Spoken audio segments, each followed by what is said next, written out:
Thank you so much, Athanasios. Oraz, back to you on a different way of doing a discoid excision. Yeah, and I will try to show you that we can remove nodule larger than 3 centimeters with circular stapler if we shave very, very deep, as both of you emphasized.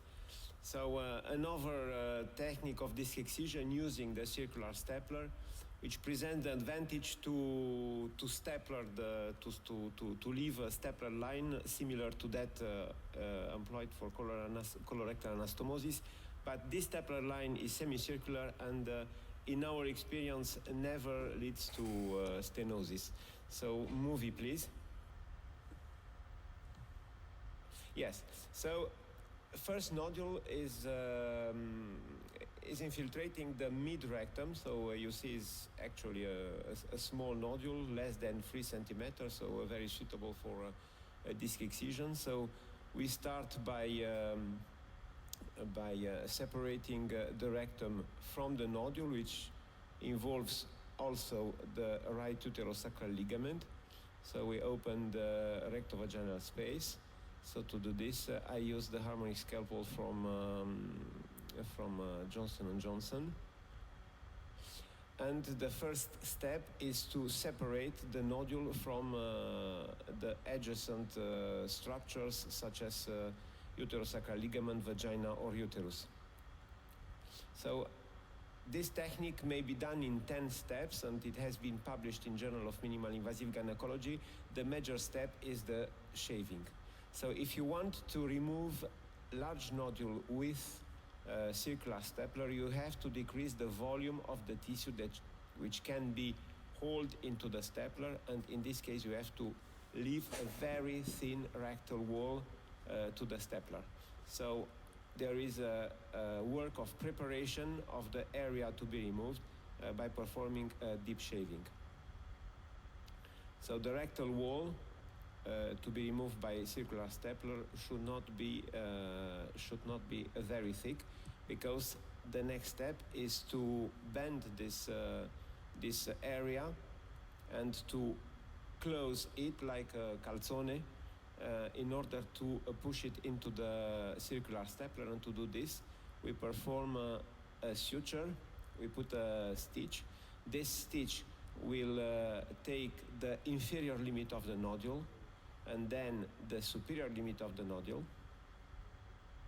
So exactly that will delimitate the area we want to remove with the circular stapler. Then we'll ask, once the stitch was placed, we do not do the knot, but we ask to the general surgeon holding the stapler to open the stapler until we see the anvil going above the area to remove. So you see the anvil, it progresses, and here it is above. And it is at this moment that you have to do the knot, and this knot will push inside the lumen, the area you want to remove. So this is the steps, in my opinion, should be followed like this. And to date, I'm sure, I perform more than 400 disc excisions, among which 300 were done with this technique, which is very reproducible in 10 steps. And I think these 10 steps should be followed in order to work safely. Now, the colorectal surgeon will close the stapler. At the same time, I hold the thread and I push the area into the stapler, and the assistant will hold the sigmoid colon in order to avoid that too much healthy tissue goes into the stapler, and then we'll check carefully the stapler line in order to make sure that all the area presumed to be involved is inside. Then we finish by performing an ICG in order to check the vascularization of the edges, and we carry out the bubble test, which has been shown by Athanasios. The disc excision may be done successfully robotically, and here you see we have a nodule which is larger than 3 centimeters, but we have to do a disc excision because it involves the low rectum, and performing a colorectal resection means to remove 2/3 of the rectum, and this may be risky from a functional point of view. So we have the same situation with a nodule, rectovaginal nodule, infiltrating the low rectum, and the goal is the same. We follow the same steps, and we open progressively the rectovaginal stapes as I showed previously, by going each time laterally in order to identify the healthy rectovaginal space below the nodule. You see my Maryland bipolar identified it. So we have a big nodule, and it is obvious that this nodule cannot be removed with a circular stapler.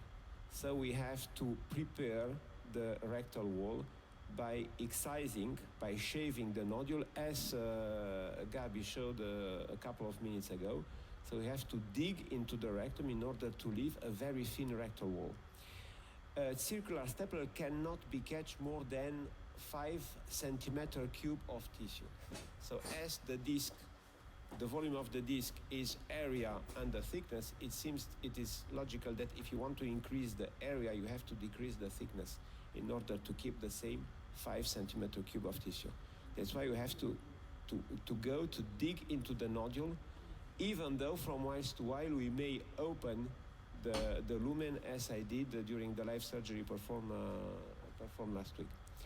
So we are digging into the rectal wall until the stenosis was completely removed, and here we use, at this moment, we use a rectal probe in order to check the thickness of the rectal wall, and we'll do the same technique. We put the stitches. You see the area is larger than 4 centimeters, and now we'll close the stitch, and this large area will be pushed into the circular stapler.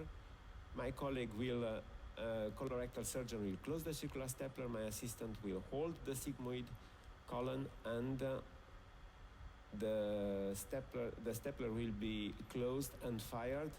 Again, fluorescein in order to check the vascularization of the edges. You can see that all the shaved area is inside. Staple is closed, fired, and the disc is removed. So we removed, as usual, a calzone, and by cutting the stitch, we have a pizza, a disc which diameter is, if I remember well, 45 millimeter. As you can see, it's almost 5 centimeters of shaved area.